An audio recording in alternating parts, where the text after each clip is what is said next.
Hey there folks, this is Mr. MegaManFan, and today we are looking at Darius Plus or Darius Plus, pronounce it whatever way you choose, but this is the PC Engine files.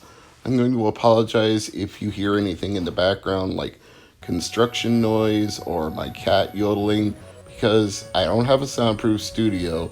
I've gotten as far away from all the different noise sources as I possibly can, but this is the best I can do. It's also not been a red letter day for me in general because I got some bad news about a family member, and I'm sure Ryan or somebody else in the comments will be like, "Oh man, I'm so sorry to hear that."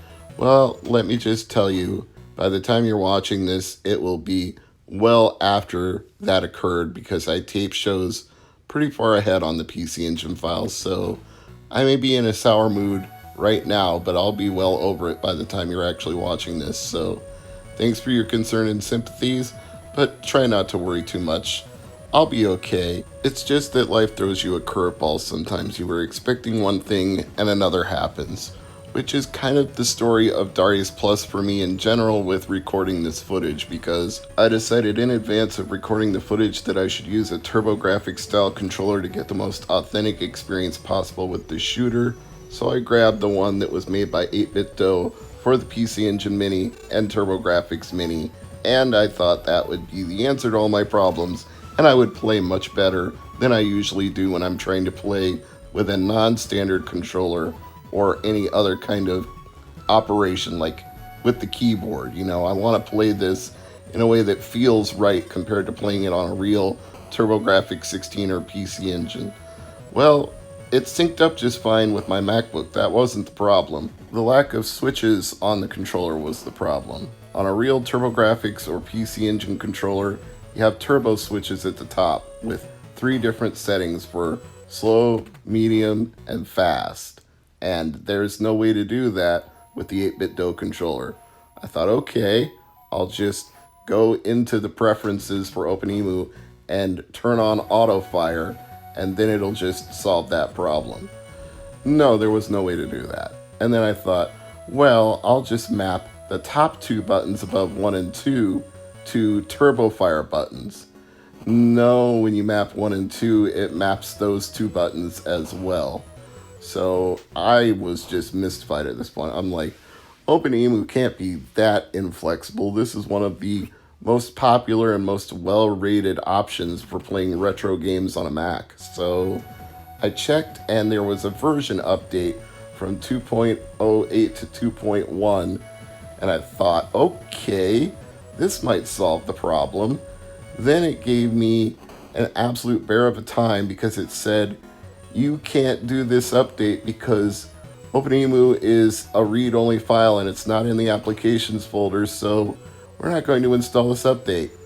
Fine, whatever. Took it out of the folder it was in, put it in the applications folder, booted it up again. Then it said, you have a new update available. Would you like to install it? Yes, freaking yes. Go ahead and do it already. So I installed the update, relaunched everything, relaunched my screen capture for the video, relaunched my hijacker for the audio, got all of them all synced up again, got back into the preferences in OpenEMU, and then it said I could map a button to toggle the auto fire. I couldn't set it automatically, but I could program a button to do it, either a keyboard button or a controller button, which left me in a bit of a bind because the 8-Bit Do controller has the 1 and 2 buttons, the theoretical turbo 1 and 2 buttons, which don't really do anything. I guess that's just 4 buttons if you're using it with a switch, because it can be used as a switch controller. How do I solve this problem? Well, I'm gonna have to sacrifice a button somewhere. So I left the run button mapped to the run button on the 8-Bit Do so I could actually start the game. And instead of the select button being mapped to select, I mapped the select button to toggle the auto fire on or off. And then of course, it doesn't do that for every button you press. You have to use select to toggle it individually for each one. So I had to toggle my shooter and my bombs, each with a separate combination of pressing that button and then pressing select. But once you turn it on, it stays on. That's the good news. So at that point, I finally started making some progress in Darius Plus, but only after an enormous amount of headaches and frustrations and having a crappy day in general. So if I just don't do very well in this footage, perhaps you will understand why. Not the greatest of days for Mr. MegaManFan. I would also like to amend a previous remark at this point because I said those top two buttons above 1 and 2 don't serve the turbo functionality.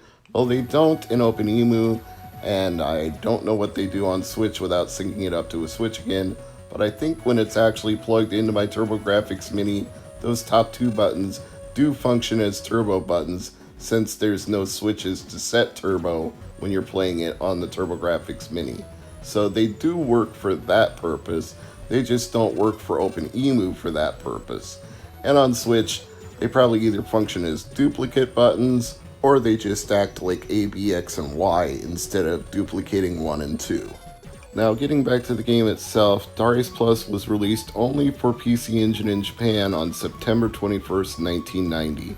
This would have been the easiest game in the world to localize and convert to TurboGrafx 16, because it's a side-scrolling shooter and all of the options at the top are all in English, and even the game over is in English, and the score is obviously the same no matter what language you're in, so they could very well and very easily have ported this to TurboGrafx 16, but they did not. I think we've seen some evidence of why on Genesis does, because games like Sagaya were actually Darius games, but the franchise had so little value in the United States, they gave it a completely different name instead of acknowledging that it was a Darius game. So they probably felt they would have had to have gone to the same lengths to port anything Darius related to TurboGrafx 16, and then they're like, screw it, why bother? Well, they should have bothered, because it's a fun shooter, albeit a very difficult one. It's got some nice upgrades when you pick up the different colored capsules to increase your shooter, move faster, give you a shield, all the kind of things you would expect from games like R-Type, Gradius, Twinbee, etc., etc. There's everything you know and expect of a shooter game here, so the only thing standing in their way was their willingness to do it and how well they thought it would sell in the North American market. So they obviously thought they weren't going to do it because it wouldn't sell well, and they weren't willing to put in the effort.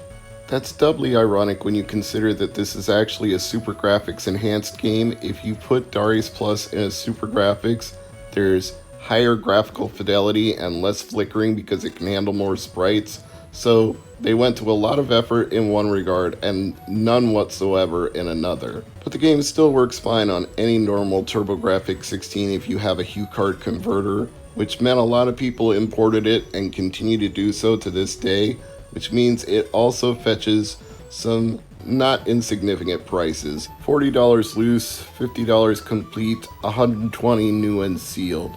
I definitely don't recommend the latter of those three, and if there's only a $10 difference between loose and complete, you might as well pay the extra $10 and get a copy in a box.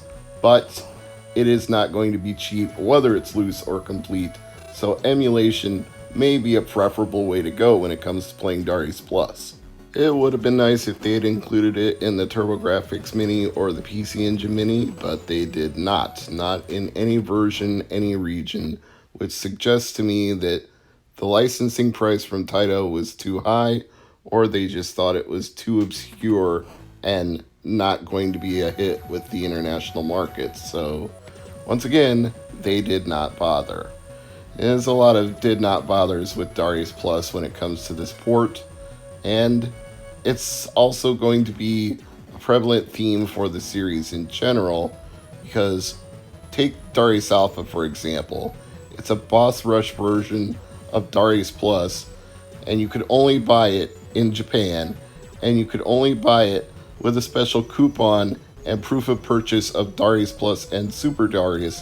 So they only made about 800 copies in total, and getting a copy, a physical edition of Darius Alpha now, is going to literally require you to hack off an arm and a leg and sell them on the open market for as much money as you can get, just to have the money to buy a copy of Darius Alpha now.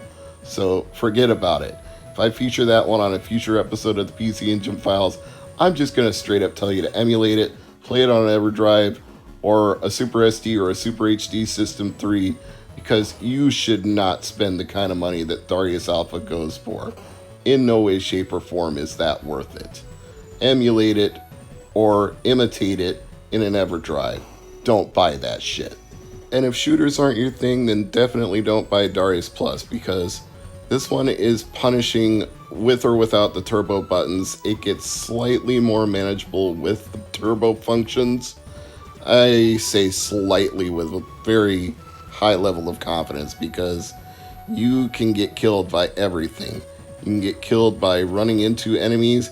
You can get killed by getting shot down by enemies.